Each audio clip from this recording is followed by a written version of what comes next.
ನಮಸ್ತೆ ಎಲ್ಲರಿಗೂ. ಸೊ ಇವತ್ತಿನ ವಿಚಾರ ಏನಪ್ಪಾ ಅಂತಂದ್ರೆ, ಸೊ ಯಾರೆಲ್ಲ 5ನೇ ತಾರೀಖ್, 23ನೇ ತಾರೀಖ್ ಹಾಗೆ 14ನೇ ತಾರೀಖ್ ಹುಟ್ಟಿದಿರಾ, ಸೊ ಯಾವುದೇ ತಿಂಗಳಿನ 5 ಅನ್ನೋ ಡೇಟ್ ಅಲ್ಲಿ ನೀವೇನಾದ್ರೂ ಹುಟ್ಟಿದ್ರೆ ನಿಮ್ಗೋಸ್ಕರ ಈ ವಿಡಿಯೋ. 2025 ನಿಮ್ಮ ಲಕ್ ಹೇಗಿದೆ ಅಂತ ನೋಡ್ಕೊಂಡ್ ಬರೋಣ.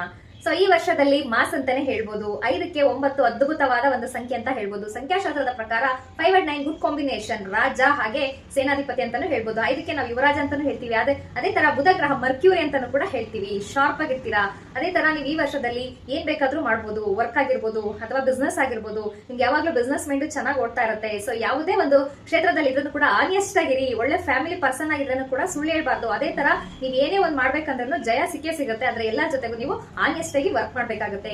ಸೊ ಅದೇ ತರ ಈ ವರ್ಷದಲ್ಲಿ ಒಂದು ಫಾರಿನ್ ಟ್ರಿಪ್ ಹೋಗುವಂತ ಯೋಗ ಇದೆ. ಅದೇ ತರ ಒಂದು ಪ್ರಾಪರ್ಟಿಯನ್ನ ಪರ್ಚೇಸ್ ಮಾಡುವಂತ ಯೋಗ ಇದೆ. ಯಾವುದಕ್ಕೂ ನಿಮ್ಮ ದಶಾಭುಕ್ತಿಗಳನ್ನ ನಾವು ನೋಡ್ಬೇಕಾಗುತ್ತೆ. ನಿಮ್ಮ ಡೇಟ್ ಆಫ್ ಬರ್ತ್ ಮೇಲೆ ದಶಾಭುಕ್ತಿಗಳನ್ನ ನೋಡಿದಾಗ ನಿಮ್ಮ ಲಕ್ ಹೇಗಿದೆ ಈ ವರ್ಷದಲ್ಲಿ ಅಂತ ಖಂಡಿತ ಗೊತ್ತಾಗುತ್ತೆ. ಸೊ ನಮಸ್ತೆ ವೀಕ್ಷಕರೇ, ನನ್ನ ಹೆಸರು ಕಾವ್ಯ ಪಟೇಲ್. ಮೋಸ್ಟ್ ಆಫ್ ನಿಮ್ಮಲ್ಲ ರಜಿಸ್ಟರ್ ನನ್ನ ಯೂಟ್ಯೂಬ್ ಚಾನಲ್ ನ ವಾಚ್ ಮಾಡೋದಕ್ಕಾಗಿ ಥ್ಯಾಂಕ್ ಯು ಸೋ ಮಚ್. ಹಾಗೆ ಯಾರೆಲ್ಲ ಹೊಸಬ್ರು ನನ್ನ ಚಾನಲ್ ನೋಡ್ತಾ ಇದ್ದೀರಾ, ಸಬ್ಸ್ಕ್ರೈಬ್ ಮಾಡ್ಕೊಳ್ಳಿ, ಲೈಕ್ ಮಾಡಿ, ಹಾಗೆ ನಿಮ್ಗೆ ಉಪಯುಕ್ತ ಮಾಹಿತಿ ಅನ್ಸುತ್ತೆ ಬೇರೆಗೂ ಕೂಡ ಶೇರ್ ಮಾಡಿ ಅಂತ ಹೇಳ್ತಾ ನೆಕ್ಸ್ಟ್ ವಿಡಿಯೋದಲ್ಲಿ ಸಿಗೋಣ. Thank you.